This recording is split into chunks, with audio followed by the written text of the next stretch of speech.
Takulandirani ku AMTV Malawi kuchimake kwa nkhani zenizeni.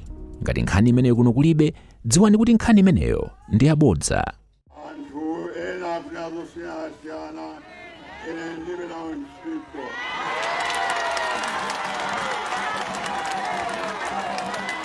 Ena analephera, ena ali disgruntled. They are in kwambiri. Just like the Kulim Kurutamuya, we don't like the way.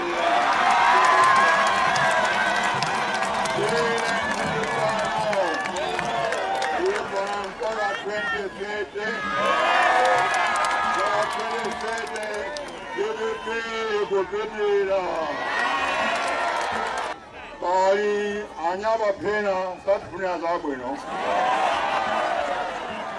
Masra Nyabapi Nyabapi Mundo Sola Murwambi Akamela Mudana Sola Wambi Sauna Gizapino Sarge Raper those are one of the and then Nyabat Yame.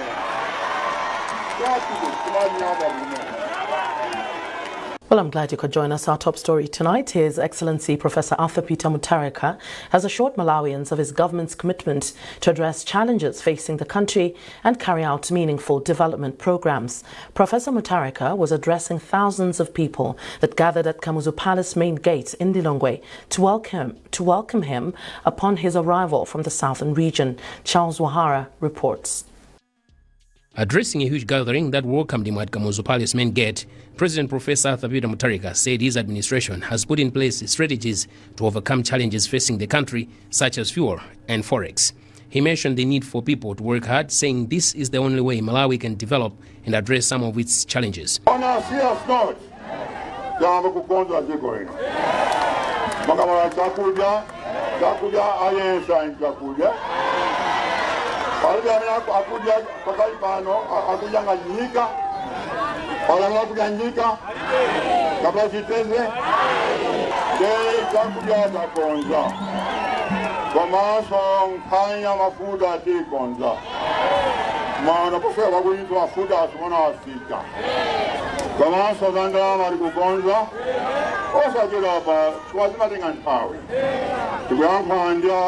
Mabanko siana, Aswa Pansi, Ulu America, Mukamana newspaper, Namana. Posakila by Digwizana, Gimon Drama Zakunja, Zibwera. Accompanied by the First Lady, Professor Gertrude Mutharika, the President then assured the people of his sound health, defeating rumors claiming that he was flown out of the country for medical treatment.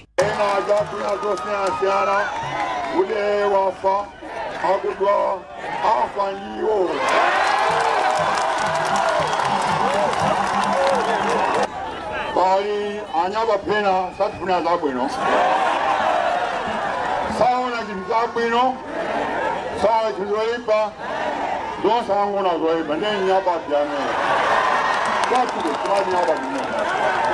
While in the southern region, President Professor Mutharika held a number of meetings with different financial players to discuss the economy and areas where financial institutions can invest in and assist Malawi. During his stay in Blantyre, the President also attended a memorial service for his late brother, Professor Bingwa Mutharika, at Impumulo Wabata in Tyolo, and addressed people at Goliath. Professor Mutharika has called on people of Baila constituency in Lilongwe to vote for ruling DPP candidate in the coming by-election. Charles Wahara, NBC News, Lilongwe.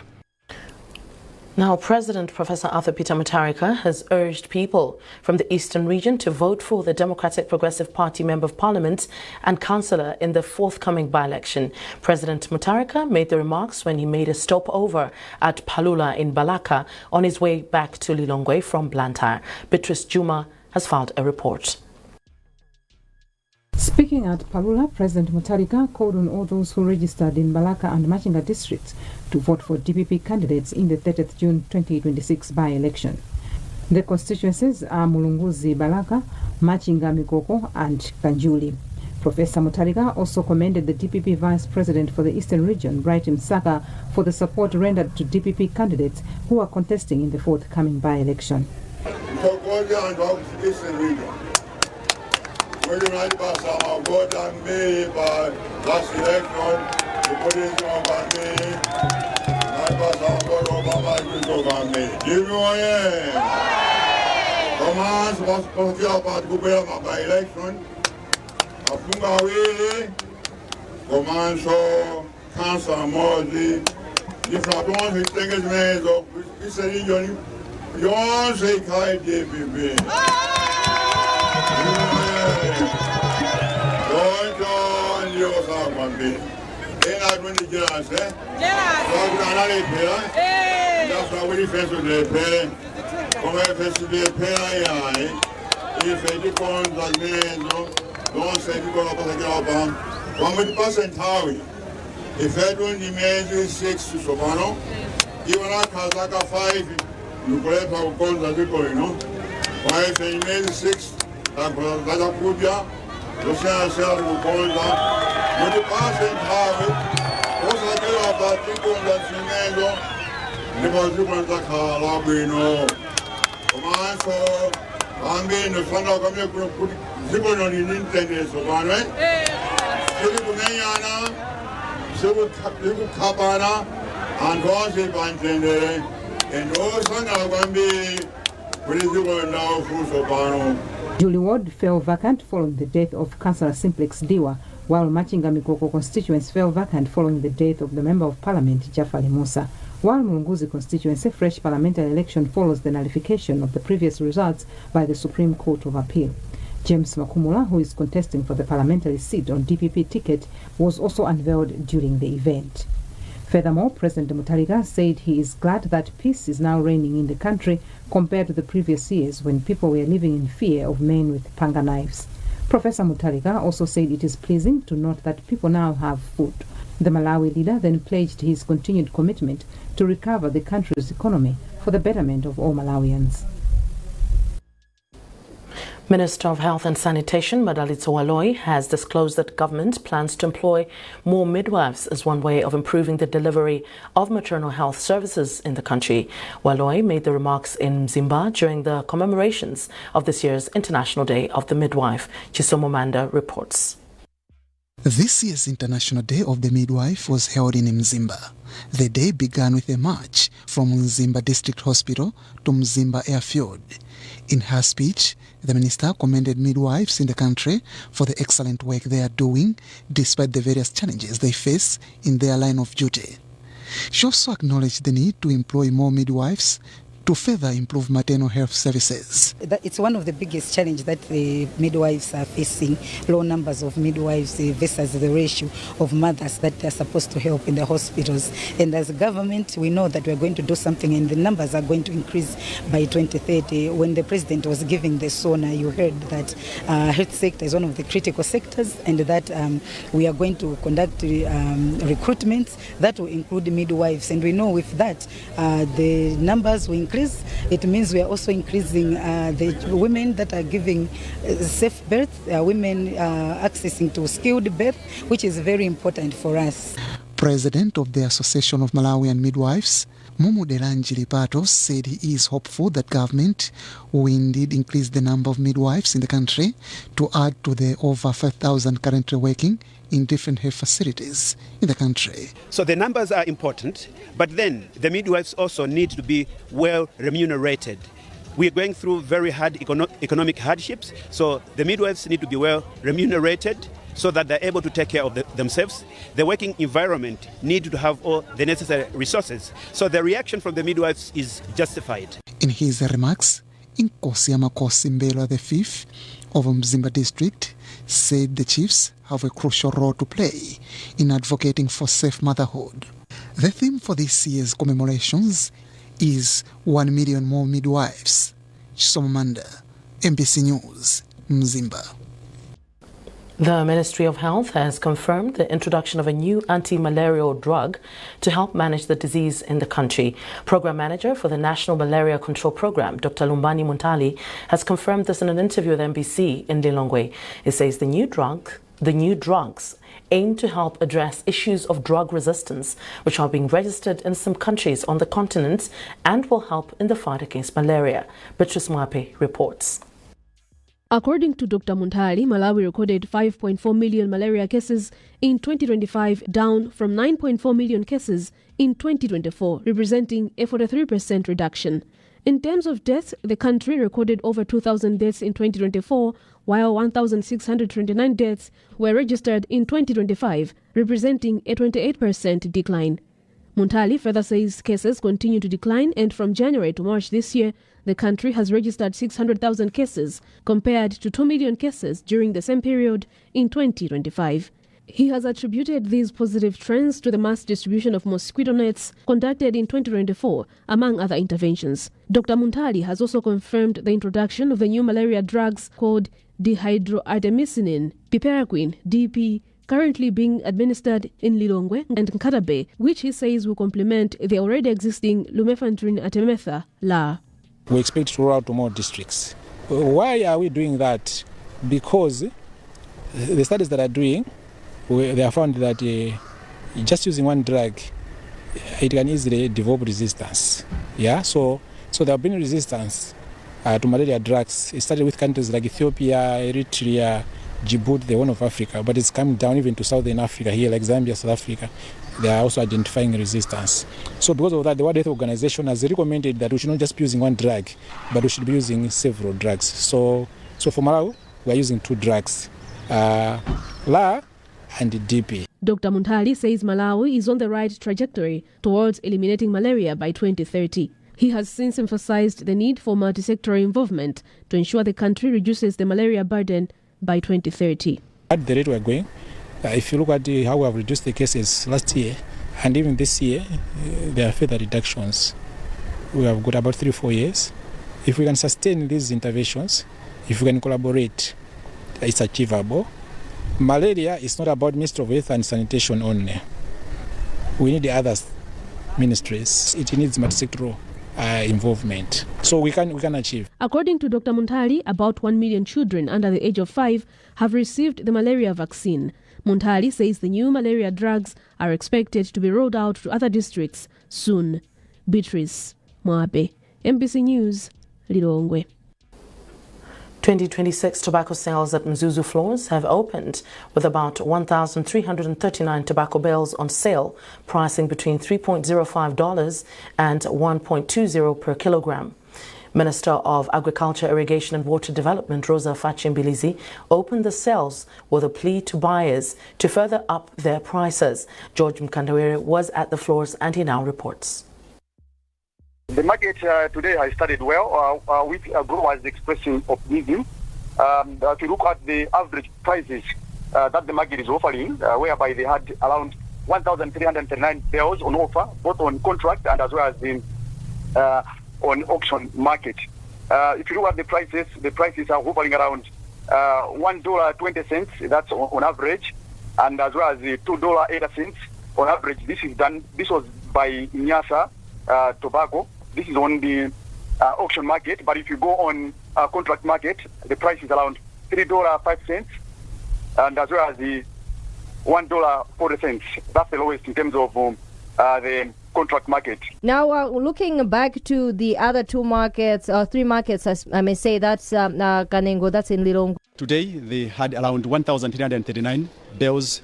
If you are to compare, on the auction side, it's hovering around $2.80, and on the lower side, it's $1.20. Now, that's on the auction market, but if you to go on the contract market, the price is hovering around $3.05, and as well as on the lowest side is around $1.20, $1.40. That's how the market has started. Minister of Agriculture, Rosa Fachimbilizi, is the one who officially opened Mzuzu sales, where she made a plea to the buyers to make sure that they buy the green gold on a better price so that farmers have some better returns in terms of their businesses. Most of the tobacco is sold under contract, and that tobacco is being sold at very fair prices. Like here in Mzuzu, the tobacco is very good, and I would like to applaud the farmers in Mzuzu. Their tobacco is of very high quality, and the prices are very good in as far as the contract prices are concerned. I was actually asking the buyers to make sure that the auction sales improve, and I see that they are improving, but the pace is very slow.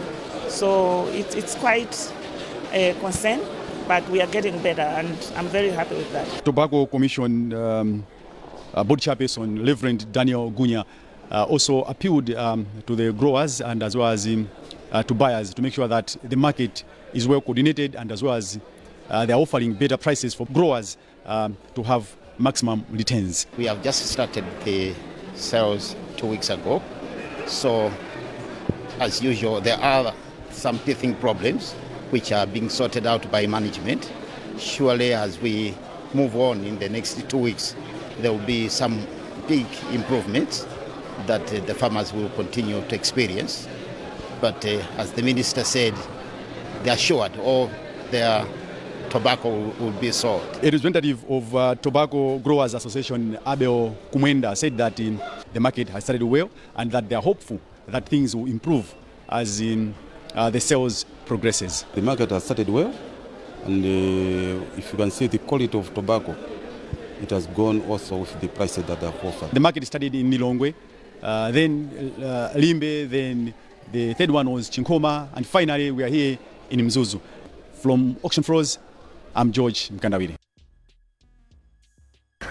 This is NBC News, a reminder of our top stories. President Mutharika urges people of the eastern region to vote for Democratic Progressive Party candidates in the upcoming by-election. Malawi Revenue Authority appeals to traders nationwide to adopt the electronic invoicing system, EIS, and uphold transparency in their tax obligations. And the Reserve Bank of Malawi discloses that the country's pension portfolio has registered 140% growth as of December. We continue with NBC News. Now, the Malawi Revenue Authority has called on traders across the country to resume business operations and adopt the electronic invoicing system, EIS, and fulfill their tax obligations. MRA Commissioner General Felix Tambulasi has made the call during a press conference in Blantyre, urging business operators who've been closing shops in protest of the EIS to resume operations and comply with the system. Tambulasi said the EIS is aimed at improving accountability and efficiency in value-added tax VAT administration and is not a new tax. Elin Chimoyo reports. On the 1st of May, the Malawi Revenue Authority started the implementation of the electronic invoicing system, which is replacing the electronic fiscal devices system, which was there to help in the collection of the value-added tax VAT. However, since the rolling out of the EIS, there seems to be continued resistance from some business operators on the market. In the press briefing by the Commissioner General of the Revenue Authority, that is Felix Tambulasi, he has made it a point that as MRA, they're not backing down because the system is also an indication of government's move in the right direction in as far as technological advancement is concerned, and it will also help them in as far as tracking the remittance as well as the payment and collection of VAT. I would like to thank those taxpayers, VAT operators that have already onboarded on the EIS. Those that are remaining to do that, they are few, and I would like to encourage them to onboard on the EIS because there is a law in place and therefore we have as MRA to enforce the law that is there. I would also like to encourage the traders outside there to open their businesses because, as I said, at the end of the day, we have proceeded, we have rolled out the system, and there's no turning back. Now, according to Tambulasi, it seems it's only a fraction of the registered VAT operators that are yet to roll out on this new system. Out of the 9,000 registered VAT operators, it is 7,500 that have already onboarded to this new system, meaning that it's only the remaining few that are resisting the system. Hence, their decision to continue with the system to ensure that government is maximizing its revenue collection. For NBC in Blantyre and Sonko House, I'm Eileen Chimoyo. The Reserve Bank of Malawi has disclosed that the country's pension portfolio has grown by 140% from 3.5 trillion kwacha to 8.4 trillion kwacha as of December 2025. Principal examiner responsible for pensions, Shamiso Malekano, said this during an interface meeting NICO organized for clients. Malekano observed that the funds have continued to grow, even though there concerns of lack of diversified investments of funds. Details in this report by Trust Office. Despite the positive outturn, Reserve Bank Principal Examiner responsible for pensions, Shamiso Malekano, pointed out that the sector continues to face challenges with employers either underreporting or delaying altogether in remitting pension contributions to pension managers. Malekano has also added that measures are in place to ensure that investment of the funds is diversified, as nearly 80% is invested on the Malawi Stock Exchange. That one is simply meant to make sure that pension assets are diversified and to manage concentration risk so that we don't expose pension members to the investment risk. NICO Pension Chief Executive Officer Gerald Chima also highlighted that the funds under NICO's portfolio have registered marked growth in 2025. We have posted a return of 90% on the Ufulu Fund. A lot of the pension funds that we manage fall under the Ufulu Fund, so the return that we have posted there is 90%. We also have a number of employers under the Timasuke Pension Fund, and for the Timasuke Pension Fund we have posted 146%. Apart from the mandatory pension payments, NICO is also offering optional pension premiums for individuals and private companies. Trust Office, MBC News, Lilongwe. World Vision Malawi has pledged continued partnership with government in implementing interventions aimed at increasing HIV and AIDS awareness and reducing further spread of the disease.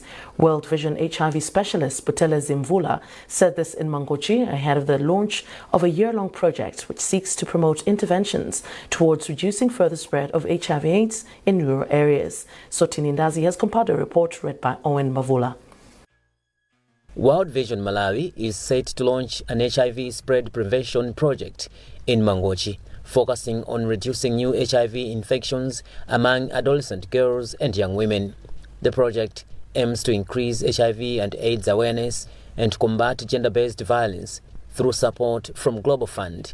Speaking to MBC, World Vision Malawi specialist Butele Zimvula said the year-long project is targeting public health facilities around Monkey Bay as outlet source for the interventions. Here in Mangochi district, we are supporting the district and using some of the sustainable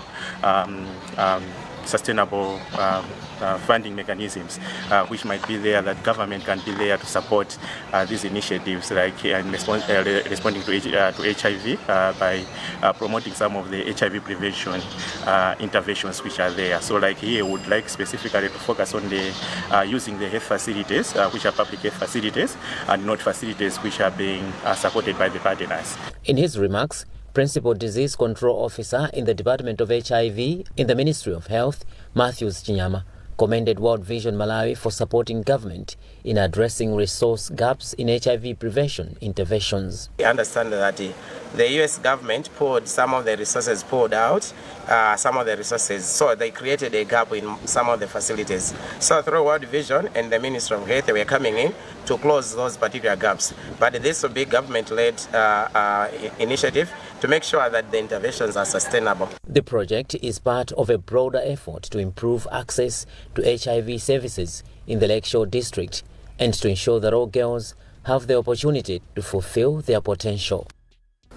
Stakeholders in the agriculture sector have expressed hope that the science technology backyard model being championed by China will complement Malawi government's efforts in fighting hunger in the country. Program Manager from Mzuzu Agricultural Development Division, Francis Chilenga, made the remarks during a field visit to Mzuzu Residential Training Center, where some students from China University of Agriculture are doing their practical work. Musaso Cheyo has a report.